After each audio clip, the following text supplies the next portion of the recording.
E aí, pessoal, professor Marques Cruz aqui, estou deixando para vocês uma sequência. Dentro dessa sequência, uma partezinha de apenas poucos minutos do nosso mega aulão que aconteceu no dia 26. Reforço para vocês que caso você queira adquirir, você pode consultar os links aqui e também o QR Code que eu estou deixando na tela.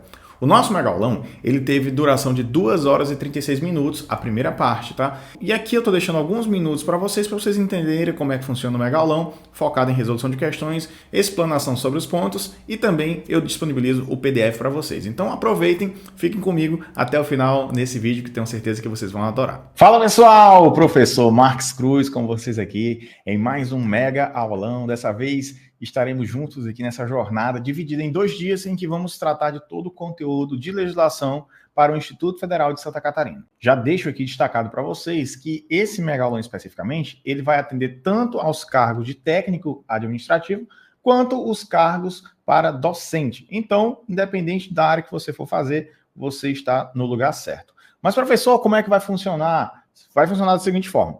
Nós temos, basicamente, são 7 leis. Se juntarmos docentes e tal, nós temos 8 leis. Então, nós temos uma lei que ela só é para os técnicos e não para os docentes, e uma que só é para os docentes e não para os técnicos. Então, qual foi a jogada que eu fiz para poder atender a todos? Hoje, nós vamos fazer 4 leis, e dessas leis que nós vamos tratar, a última, ela é focada para técnicos, para TAI. Então, se você for fazer para docente, quando a gente entrar na última lei, você já pode sair, porque o conteúdo não diz respeito ao que vai cair na sua prova. Na sexta-feira, no dia 30 de agosto, caso você esteja vendo esse vídeo no início, que você pode também adquirir posteriormente, não tem problema algum, nós teremos a segunda parte, tá, em que o último ponto tratado será a Lei 12.772, que diz respeito somente aos docentes e não aos tais. Então, hoje, quem for docente sai mais cedo, na sexta, quem for TAI sai mais cedo. Tudo bem? Então, vamos iniciar. Nós vamos falar hoje do conteúdo, né, especificamente do conteúdo de legislação, como eu coloquei a proposta para esse vídeo, em que nós trataremos primeiramente da Lei 8.112. Né? Explicando aqui para vocês que, para quem nunca participou de um mega aulão, como é que ele funciona, tá? A gente vai fazer aqui uma coisa muito direta, muito focado na banca de vocês. Então, 90% das questões que vocês vão ver aqui, ou até mais, é da banca específica de vocês. Primeiramente, a Lei 8.112, ela trata do regime jurídico único dos servidores públicos civis da União. Não só da União, mas também das autarquias, das fundações públicas federais. É uma lei que tem uma abrangência relativamente grande, tá? É uma lei que, para todos os órgãos federais, ela que vai dos órgãos federais, da União, essas autarquias, fundações, vai abarcar todas elas. Então, se você for fazer concurso para INSS, para tribunal, para, enfim, para diversas áreas, o que você vai encontrar aqui é a Lei 8.112 como pré-requisito, tá? Então, ela é um tópico muito importante, tudo bem? Então, vamos lá, tá? Primeiro, vamos começar aqui com as questões. As questões, elas são bem direcionadas para que você possa, de fato, ter um direcionamento em relação ao que de fato cai. Referente à Lei 8.112, que dispõe sobre o regime jurídico único dos servidores públicos civis da União, analise as assertivas a seguir. E a gente vai analisar agora ponto a ponto, tá? Para a gente poder dizer quem está certo, quem está errado, para que nós possamos ter um direcionamento real do que a gente precisa aqui. Então, o primeiro ponto é: cargo público é o conjunto de atribuições e responsabilidades previstas na estrutura organizacional que devem ser cometidas a um servidor. Será que isso é verdadeiro? Será que isso é falso? Ó, a Fundatec, ela mostra que muitos desses conceitos, assim, meio que decoreba mesmo, ela utiliza, mas não são conceitos complexos, tá? São conceitos relativamente simples. Esse, por exemplo, o que é um cargo público, ele está lá no início da lei, lá no seu artigo 3º, que vai dizer para a gente que cargo público é justamente o que ele está colocando aqui. Então, podemos afirmar que esse primeiro item, sim, é verdadeiro. Tá? Os cargos públicos acessíveis a todos os brasileiros são criados por lei, com denominação própria e vencimento pago pelos cofres públicos para provimento em caráter efetivo ou em comissão. Certíssimo, tá?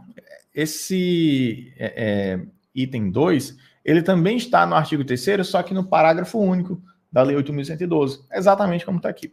E agora vamos ao ponto 3.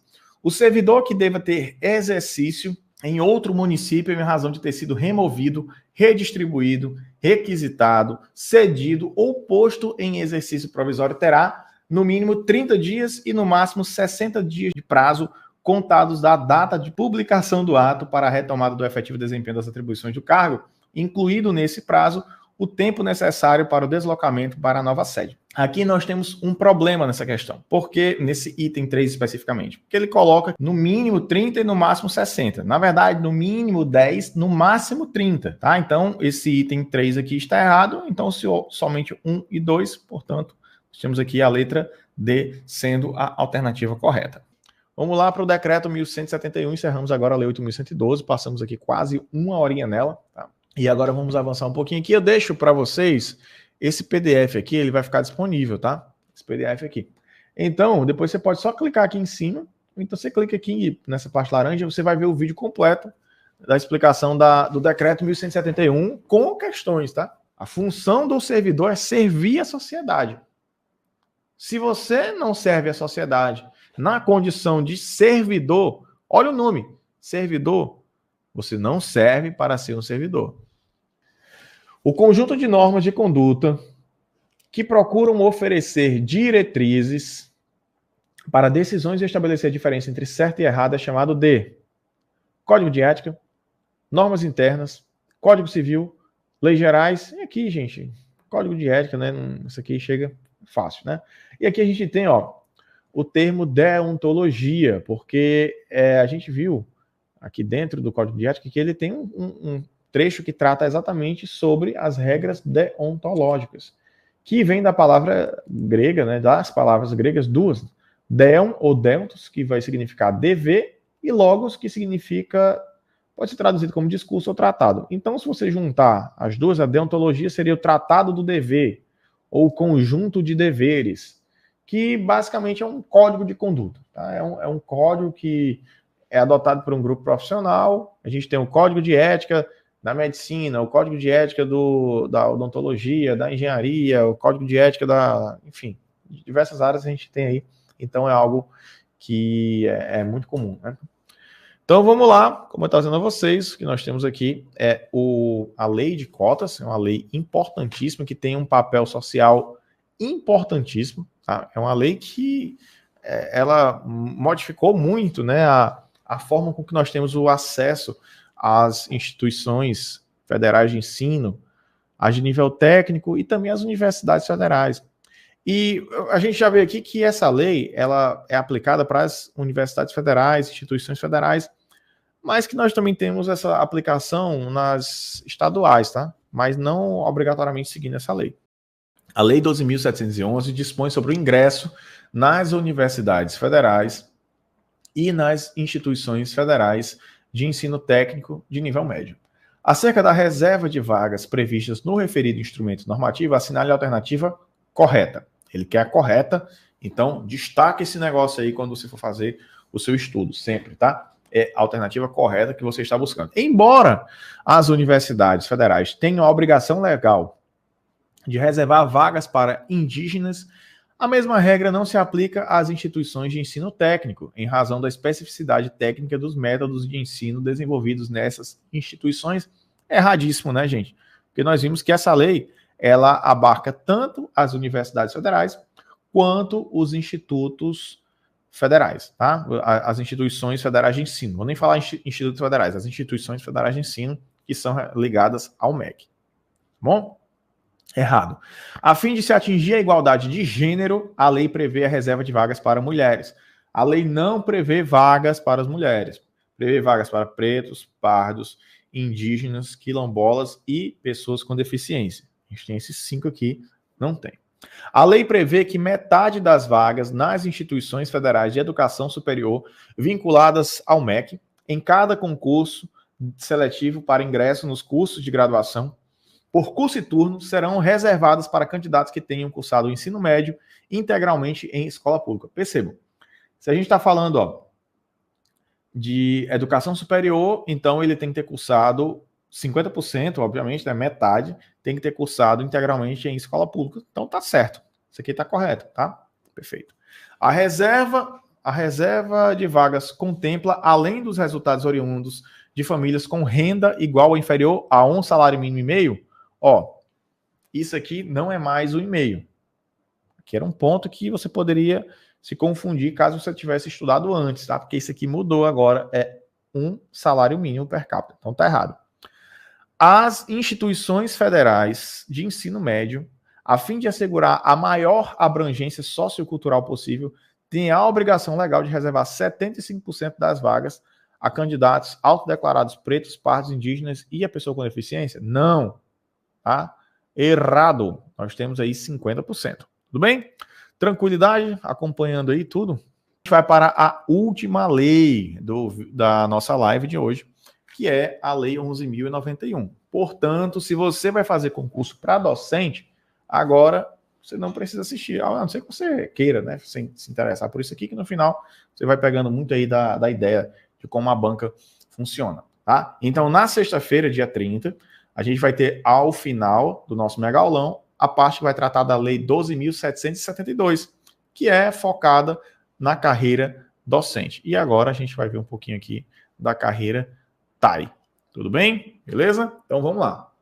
De acordo com a Lei 11.091, que dispõe sobre a estruturação do plano de carreira dos técnicos administrativos em educação no âmbito das instituições federais de ensino vinculadas ao MEC, analise as assertivas abaixo e assinale a alternativa correta.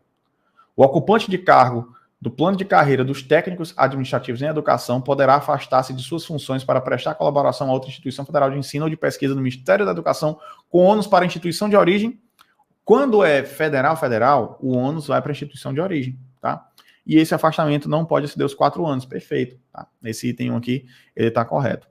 Os efeitos da lei em questão destinam-se somente aos servidores em pleno exercício de suas funções? Não, tá? A gente vai ver que no artigo 23, essa questão também é da Fundatec, tá? O FCSPA. Aplicam-se os efeitos dessa lei aos servidores aposentados, aos pensionistas, exceto no que se refere ao estabelecido no artigo 10 desta lei. Ou seja, né, o que é que nós vamos ter aqui? Que se aplica também, não é somente aos servidores em pleno exercício. Né? Então, isso aqui está errado. Ambiente organizacional, aí o artigo 5º entrando aqui mais uma vez, né? Ambiente organizacional é a área. Opa, beleza, né? Ambiente organizacional é uma área. Isso sim, beleza, tá? Então, nós temos aqui que esse aqui está correto, nem li o resto, é uma área, tá? Então, todas estão corretas? Não. A gente tem aqui, ó, apenas 1 e 3, portanto, letra D. Até a próxima e valeu, sucesso. Conto com vocês no dia 30. Tchau, tchau.